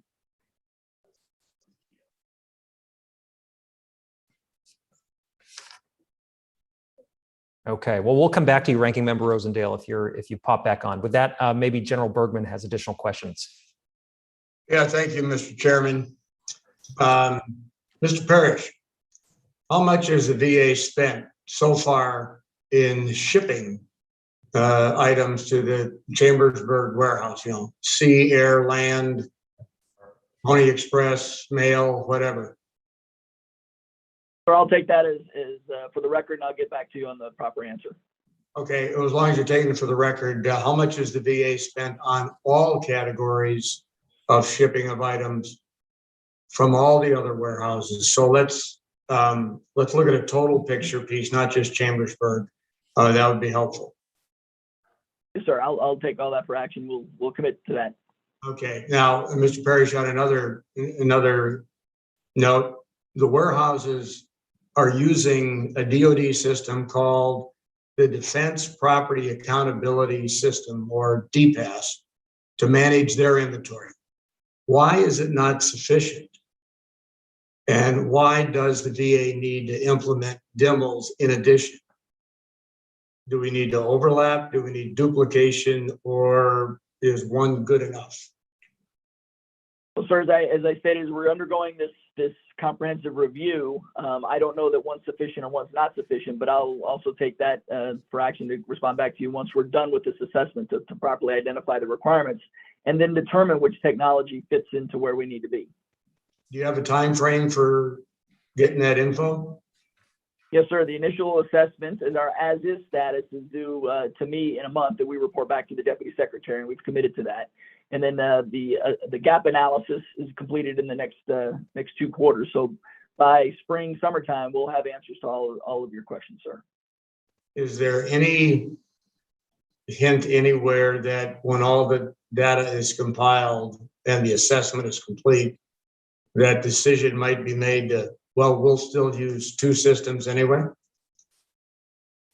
So I trust the process, being a Philadelphian, so we're going to rely on the facts and we're not going to presuppose any solutions.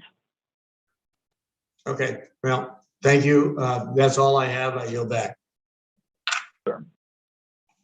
Thank you, General Bergman. Chairman Takano, you're recognized for additional questions for 5 minutes. Thank you, Chairman Pappas. So, Mr. Parrish, I get the sense that VA is going to reevaluate, possibly reconsider the plan to move to DIMLs as the modernization solution. That's the feeling I'm getting. Is my feeling correct? Well, sir, as I stated, part of our structure that we're doing, and this is for all major programs, we did this with the HR and others, that we're reviewing the program to assess that if the original conditions and environment and the business case back when it was decided are still valid today. And then we'll make that decision after we evaluate that. All right. How is that different than just reevaluate? So are you reevaluating the plan to move to DIMLs? Is that what's going on? Yes, sir. That is, we're assessing the program overall and determining the best course of action. Okay. Well, I find that the Court of Federal Claims opinion to be fairly convincing that VA is not prepared to move forward with the proposed move to DLA. And I want to reinforce that failure to modernize is not an option, and that this is a priority. Modernization is a priority of mine. And I want to make sure that we don't continue with an antiquated system that doesn't provide VA insight into the supply needs across the country. I just want to make sure that that's clear. I'm happy to see that in your testimony, Mr. Parrish, that you are working to put some structure and planning in place at VA to ensure that we are doing acquisitions correctly. As part of your testimony, we were provided the VA supply chain transformation roadmap phases, which include milestones where findings and updates are provided to the VA Operations Board. Can you tell me, Mr. Parrish, who sits on the VA Operations Board and how often the board is convened? Yes, sir, and that's part of our new governance structure. And that VA Operations Board reports to the VA Executive Board. At the Executive Board level, that's chaired by Secretary McDonough, and it's the entire leadership sits on that board. On the VA Operations Board, it's chaired by Deputy Secretary Remy, and we all, as at the deputy level and as the functional champion level, CAO, CIO, and CFO, all sit on that board as well on the VAOB.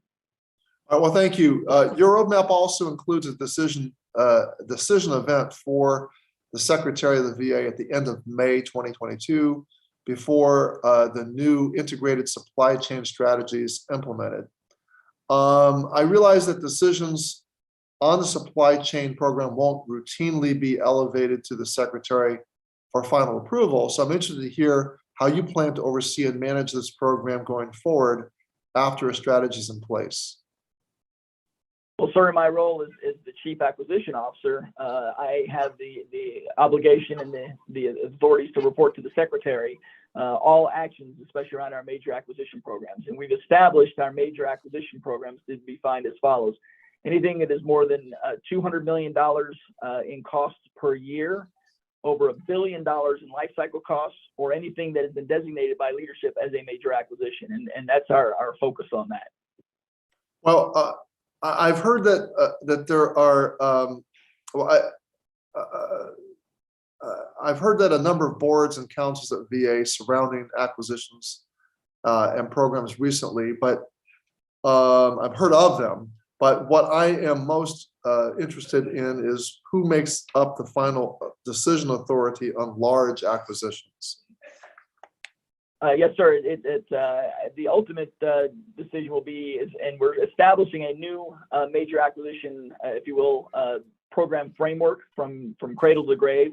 So a new idea comes in place, and I'm working on that with our OAI team, our new Assistant Secretary Kiyokawa, and I, along with the rest of our team. We're going to hopefully have a new process in place, so we'll take that and I will have to report back to you once we have that completed. All right, not real clear about who that, on the big acquisitions, who's that final decision authority? Who's that? Yes, ultimately it's the Secretary, but we're putting a process in place along with our governance structure to have it properly vetted before even it raises to any new program, before it even raises to the level of the Secretary. All right, the buck stops at the Secretary, but you're going to give me some better idea about how that recommendation is going to be yes, formed. sir. Yeah. All right. Well, what is the current status or makeup of the group of decision makers at VA that will routinely approve and review acquisition decisions for these large programs? Well, we have these monthly meetings that we have what's called the Investment Review Council, and we also have the IT Investment Board, and those are co-chaired by myself, by Dr. Evans, the acting CIO, as well as Assistant Secretary Rashowski, our CFO. So the CIO, CFO, and CAO, we work hand in glove, talk almost daily about major programs, but we meet formally monthly to review the programs. And as I mentioned in my oral testimony, the way we have added some of the governance structure around those OMRs, those operating management reviews at the deputy secretary level, he gets a chance to review them strategically. And then I drill down on the programmatics, the cost, schedule, performance, and risk. And I'm in there quarterly with all these major programs, and the CIO and the CFO also sit in those meetings with me. All right. Well, thank you. I yield back. I'm sorry for going over my time, Mr. Chairman. No problem, Chairman Takano. I do have a couple additional ones, and maybe folks have some other questions for a third round. We can do that if folks are interested. But Ms. Oakley, could I turn to you real quick? Because I think this issue of having a comprehensive strategy is so crucial to the ultimate success of VA here. I know you've alluded to the recommendation that's come from GAO to develop this supply chain management strategy, which would help coordinate and improve VA's efforts. So can you just talk a little bit more about what VA's comprehensive plan should entail? I don't want to leave this hearing without that really being underscored. Yeah, the comprehensive supply chain management strategy should really clearly define all the elements of VA supply chain and address the interrelationships between the various modernization programs. It needs to outline, the next steps. It needs to assign and document clear lines of responsibility, put in place metrics and measures to assess performance, and outline how the VA's various different efforts are integrated. I think it's really important to note that if this strategy is done well, it will outlast leadership, right? Like putting it in place and implementing it will outlast leadership changes. And I think that's the important point, right? If we keep changing the approach and changing what we're doing every time new leaders come into VA, we're never going to make any progress. And so a well-documented, comprehensive supply chain strategy will hopefully outlast, changes in leadership. Thanks for your comments. I really appreciate that. And Mr. Parrish, maybe I could just turn to you for one as well. We've heard about how interoperability is so crucial. We know FMBT, EHRM. We've got to make sure that they're connected and reliant on each other. And one linkage that's been highlighted is DIMLS and EHRM, which are connected through VA's joint architecture. So could you talk or have the other VA witnesses talk about what other modernization or supply chain programs are linked and how that impacts your decisions moving forward? Chairman Pappas, you highlighted the top three, EHRM and FMBT and the Valor program. What I would take for action, and I promise to get back to you once we have our assessment done, because one of the key items we're doing in the assessment is to identify those interrelationships and see where everybody are linked. I do know at the tactical level, the teams are talking to each other and they're working closely to kind of schedule and deconflict any type of items that are going. I don't know, Dr. Evans, if you want to add anything to that? Sure. I'd be happy to. So there are interdependencies between all three. That is EHR modernization, the electronic health record modernization product needs to have input with regard to the supplies that can be ordered as part of a physician ordering something. So there is a connection between whatever VA's comprehensive supply chain management solution will need to interface with the electronic health record modernization system. There's currently a manual, it's not a manual, but there's currently an approach that has allowed us to go live with the electronic health record in Spokane with essentially files that get the data to the electronic health record.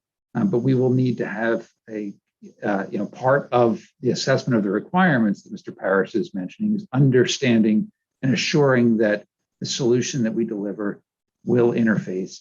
DIMLS does interface. It's what the Department of Defense is using with their interface to interface the supply chain capabilities with EHR. There's also, of course, an intersection with FMBT, with the financial management system, because with supply chains, there is an ordering and financial piece to that. Okay, thanks for walking us through that. I appreciate it. I have no further questions. Ranking Member Mann, I'll recognize you for 5 minutes.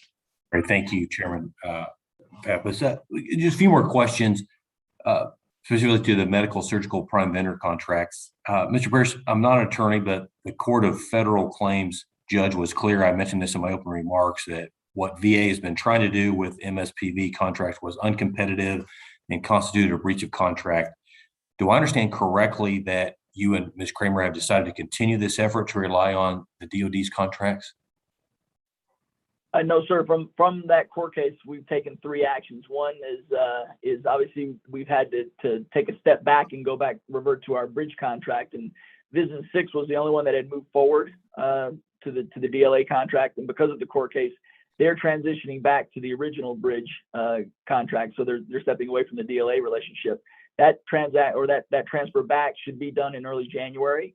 Vision 20, which is up in the Northwest, that they are working with DLA, and that because in the court case they've allowed that to continue. And then additionally, we're creating a new bridge contract, a 1-year contract that'll take us through next December 22, by which time we should be able to have a better assessment and idea of which way we're going to go forward, as well as any potential source solicitation that was mentioned earlier. So this new approach, you believe, we're doing a similar thing, but that it's going to be legal this time? Is that? Absolutely. The approach? I guess I failed to mention that OGC, our general counsel, is deeply embedded in all the conversations we have, along with our great contracting teammates and members that we have them embedded into the programs. So it's no longer siloed. We're all as one collaborative entity, joint. Okay.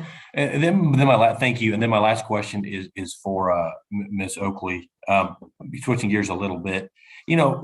This morning we talked about DIMLs, regional readiness centers, MSPVs. I see major inconsistencies in how these programs have been planned, initiated, as well as how they're being managed now. How do you, big picture, evaluate VA's processes to manage these major programs?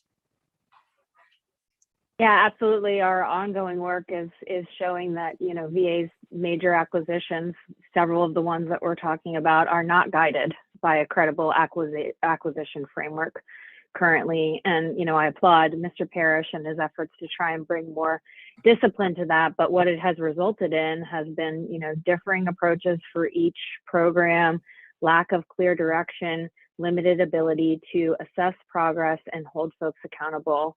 You might say that it could leave the impression that VA is managing these $1 billion of investments in somewhat of a loosey-goosey fashion. And I'm hoping that Mr. Parrish's efforts bring more discipline and accountability to VA's management of its major acquisition programs. Great. Well, thank you. I have no further questions, Chairman Pappas. Thank you very much. Chairman Mervan, you're recognized for additional questions for 5 minutes. Thank you, Chairman Pappas. Ms. Oakley, from the work that the GAO has completed to date, do you have a better insight into who exactly is providing oversight and management to the modernization programs? I wish I could say I did. I think one of the consequences of not having a credible acquisition framework in place is that the lines of accountability and responsibility are as clear as mud.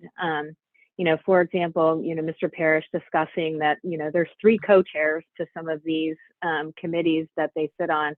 It doesn't really give you that belly button to press as to who's held responsible and accountable. If everybody's responsible, nobody is. And what we really want to see in, a credible acquisition framework is that decision authority, is that person that's signing their name and saying, yay, verily, this business case is good, it's well supported, we can execute it within the resources that we have. And I'm hoping that that's what comes out of Mr. Parrish's efforts going forward. Thank you. And then as a follow-up, does VA currently have a structure in place that make you feel confident that they can provide the leadership and oversight needed to make these modernization programs a success? I think they're working on it. I think there's a lot of catch-up that needs to happen because, as you know, many of these programs are well underway and we've already invested a lot of resources in these programs. And so I'd like to be able to see what the outcomes are of not only the comprehensive supply chain management strategy, but also the continuing evolution of VA's high-risk action plan that directly addresses some of the issues that we've identified as having been challenges to VA's execution of many of its programs. And then Ms. Oakley, can you provide any examples of actions that VA should take to improve this structure and whether you think that legislative solutions is necessary given the history of VA's issues with modernization and acquisition? Yeah, legislation may ultimately be necessary, but given all of the good work that's going on right now, all of the commitment that we see, I think I'd probably wouldn't start there immediately. Seeing the outgrowth of VA's plans that it's working on, I think once we see that, once we assess the credibility and the fidelity of those plans and whether or not we think VA is positioning itself for executing in that, we'll be able to weigh in, I think, a little more clearly as to, where they're falling short and where Congress may need to step in to legislate to get some action.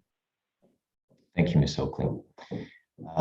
In recent program briefing with the Department of Defense on the status of the Logical cloud-based solution, the program manager stated that the efforts to deploy the Logical solution are being greatly aided by the DoD's move and integration to the single EHRM solution, as well as a single financial management solution. Given the current state of the VA's EHRM program, have a supply modernization program as well as the financial management modernization program going on all at the same time seems extremely risky. Mr. Parrish, my question is for you, is how are all of these programs being coordinated and integrated at the upper management level? Well, thank you for that question, Chairman Mervan. As I mentioned, one of the things that we were putting in place and I appreciate the JO and Ms. Oakley's support and recommendations for a lot of these things. But we are putting in place that structure and that oversight to be able to kind of integrate. As I mentioned, one of my key deliverables is to be able to provide an integrated program strategy. And that means that those 3 programs, because each one of them are major undertakings in a normal event, but we're doing this digital transformation together, and we got to make sure they're all working hand in glove. So that's a due out that I'll have the interrelationships and the integrated program strategy amongst all of our programs, current and future. What are you doing to mitigate risks to the success of the EHRM program and the financial management program if the supply modernization effort continues to have delays? I'll take that for action to be able to give you more specific details, but I do know that teams are working internally together and collaborating and anticipating. Part of the risk assessment is assessing the likelihood of a risk as well as the severity of a risk, and it's around cost, schedule, performance, as well as what we call programmatic or acts of God, things that are beyond our control, like lawsuits. So we are properly assessing those, and then the teams are anticipating, as a high-performing organization, anticipating where we need to move as a program. So all of those 3 programs are collaborating to assess what they are. I don't have specifics, but we can get back with you on that, Mr. Chairman. Thank you. With that, I yield back, Chairman. Thank you. Ranking Member Rosendale, sorry, we missed you in round 2. So if you'd like to take up to 10 minutes here, go right ahead for additional questions. Oh, thank you so much for your generosity, Mr. Chair, but I would never do that to this list of witnesses nor this committee. They would run me out of town. I apologize for, I'm trying to juggle 2 committees at the same time. So that's why I didn't make round 2. You didn't skip me. So I'm going to dive right into my questions. Mr. Parrish, are there any other business cases, analysis of alternatives, or other studies written by the VA or any other party regarding the selection of DIMLs or evaluating its performance that have not been provided to this committee? I do not know that answer, Ranking Member Rosendale, but I will get you an answer back. Please go back and check. And unfortunately, I've had a history of requesting information from agencies, and I doubt very seriously if you would be that way, but they have not returned that information to me in a timely fashion. So I would appreciate if we could get this done in 14 calendar days. I'll do my best. Yes, sir. Okay. Ms. Kramer, are there any other business cases, analysis of alternatives, or studies written by the VA or any other party regarding selection of DIMLs or evaluating its performance that have not been provided to this committee? I don't know the answer to that question. As Mr. Parrish said, we'll go back, do that investigation, find them, and provide them. And again, I would repeat that if you could please have that provided back to this committee within 14 days, it would be greatly appreciated. And then finally, Dr. Evans, the same question to you. Are you aware of any other reports, analysis in regards to these issues?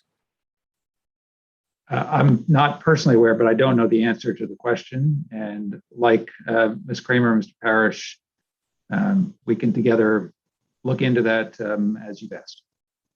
Thank you. And again, I would request that we could have that accomplished within 14 calendar days. That way we can take this up before the end of the year. I would greatly appreciate it.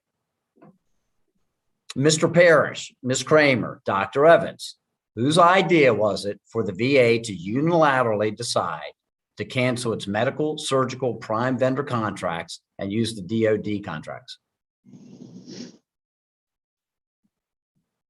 Ranking Member Rosendale, I don't have the answer to that because it was before my time. I don't know if Dr. Evans or Ms. Kramer want to add to that, or we'll take that for action. I don't know. And I don't have the details, and I don't want to provide any inaccurate information. Let us go back and get the facts for you, sir. I would greatly appreciate that if we could see that chain of a command and who basically was the one who signed off and thought that this was a good decision to, again, enter VA into this legal spider web of great expense that has not been very productive for us. And with that, Mr. Chair, I will yield back the balance of my time. Thank you so much.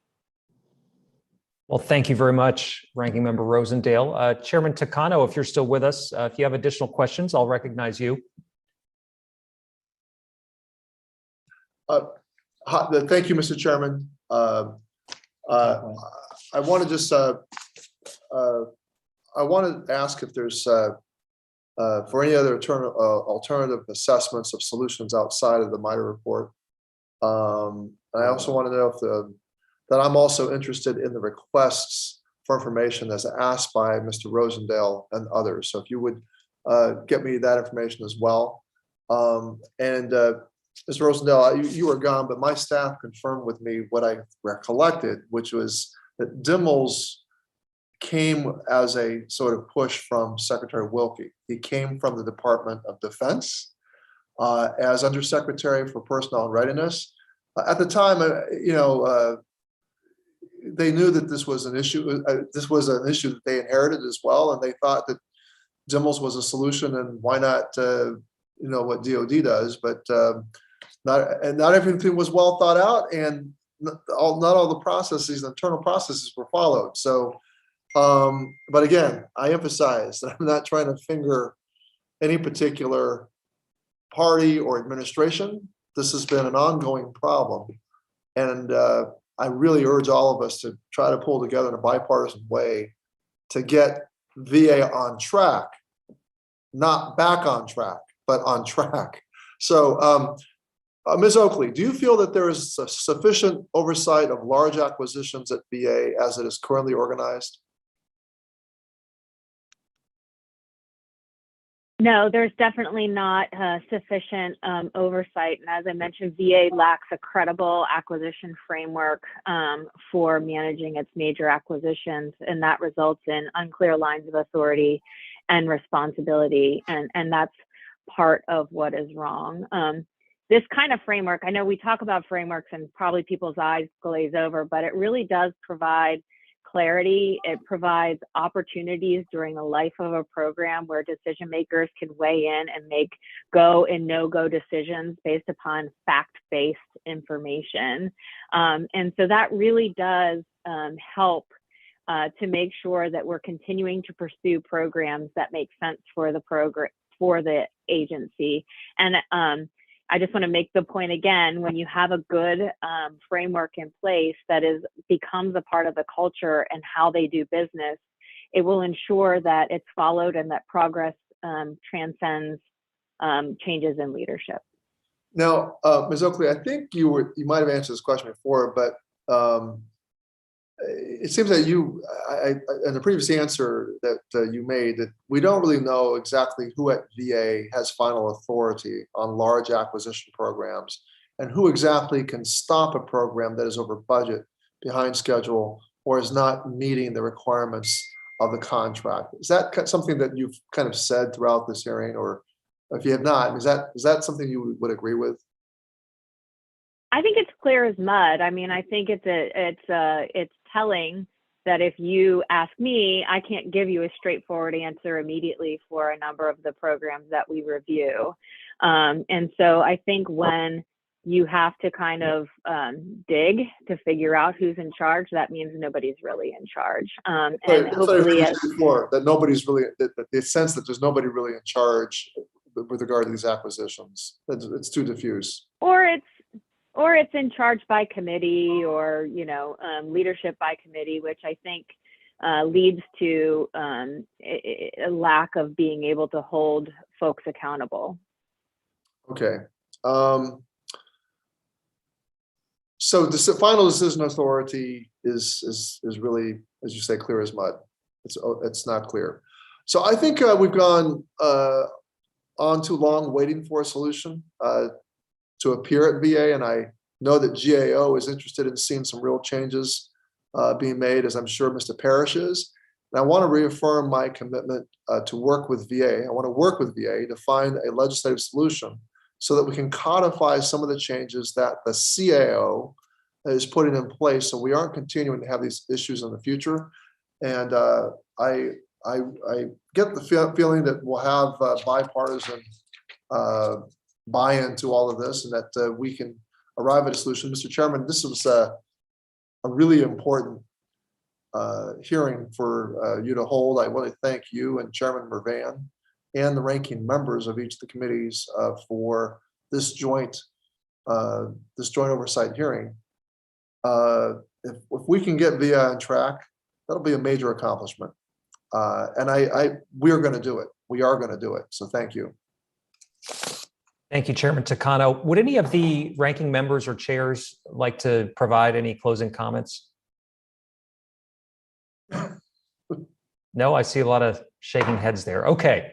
I guess we're very thorough with the questioning and the time that members had today, but I just want to thank everyone for joining today's hearing. Look, I think today's hearing clearly underscores that VA supply chain modernization efforts are needed as urgently as ever, but we know that VA needs a more comprehensive plan for making its medical supplies, and it's got to be a plan that properly includes key stakeholders and ensures that all of these efforts are being properly coordinated and governed. I think the record's pretty clear. VA's had too many unsuccessful attempts at modernization, and we simply have got to get this right. So our subcommittee is going to continue to monitor these programs, as I know others will on the full committee. We all have to work in a bipartisan manner to identify additional ways that Congress can support VA as it transforms its supply chain, and veterans and the VA employees who staff our medical facilities really deserve nothing less. So Mr. Parrish, Ms. Kramer, Mr. Evans, thank you for your testimony. I remain hopeful that over the long term, because of your efforts, we will move to a better place. Please also pass along our thanks to the men and women at the VA who are doing everything possible to stock the supply shelves and make sure that everything is in the right place for VHA and all the veterans that are served by the department. Also, thank you to Ms. Oakley and Ms. Seawright for the work that you do. I think your oversight is so critical for us to understand in real time what's happening at VA and to identify the best path forward. So thank you to everyone who has joined us today. And with that, this hearing is adjourned.